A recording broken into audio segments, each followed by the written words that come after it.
Welcome back to BYOungMinistry.com, to another blog and to another podcast. Today we continue in our study of the Gospel according to Mark.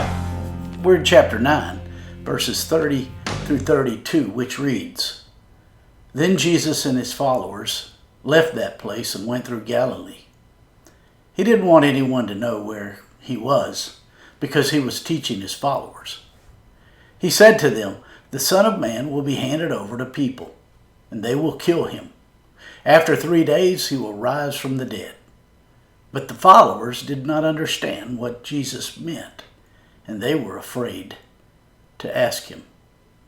That's Mark chapter 9, verses 30 through 32. Today we return to our study of Mark chapter 9, where the Lord Jesus has just delivered a young man who had been possessed by a demon since his childhood. We are not sure how long this young man was in that state, but the day he met the Lord Jesus, he returned to the normal life that he once knew when he was a boy. This story was a part of the discipleship program the Lord was providing for his disciples. In verses 30 and 31 of today's passage, we read, "Then Jesus and his followers left that place and went through Galilee. He didn't want anyone to know where he was because he was teaching his followers." It is evident that the Lord deliberately avoided the crowds as he and his disciples went back to Capernaum. They took the back roads in order not to be seen because the Lord wanted to spend time with his disciples. All through the Gospels, we see that his primary target was these 12 men. He poured his life into these guys who struggled to understand his ways and his culture. Most Christians believe discipleship is going through a 10-step program where we fill in a few blanks in a study guide given to us by the one doing the teaching. The problem with this model is garnering information so that I can regurgitate it is a far cry from the organic reality of having a personal relationship with God and with others. Discipleship happens when we walk through life learning to live according to God's definitions of all things. Discipleship happens when we are taught by God, and his influence in our lives seeps out and influences others. Essential for discipleship to happen is we must be active at walking with the Lord for ourselves. This does not mean that the one who is growing at being a disciple of Christ is somehow better than someone else. It just means we are being taught by the Lord on a daily basis, and we are influencing others with that which we are learning. Essentially, the message of the cross is the best measurement of authentic discipleship.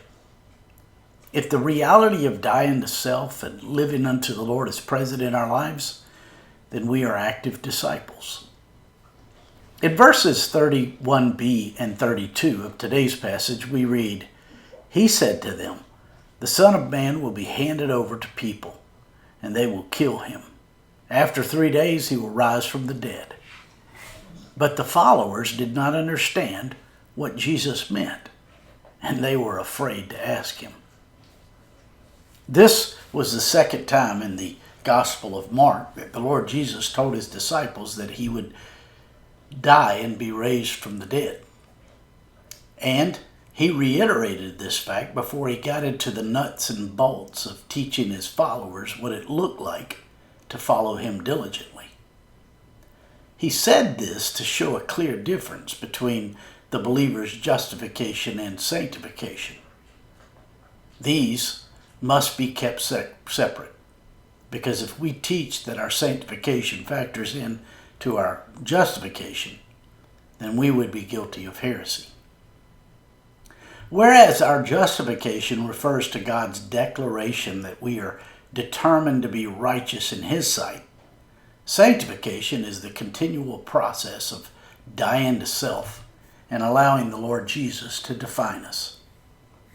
Justification is a one-time act, whereas Sanctification is an ongoing process.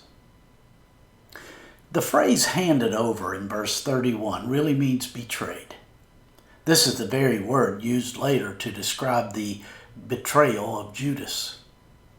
This, of course, would not be a surprise to the Lord Jesus, for he knew that the eternal status of every human who has ever lived and who will ever live is dependent upon him being judged for all sin on the cross. The Lord Jesus instructed his disciples in private.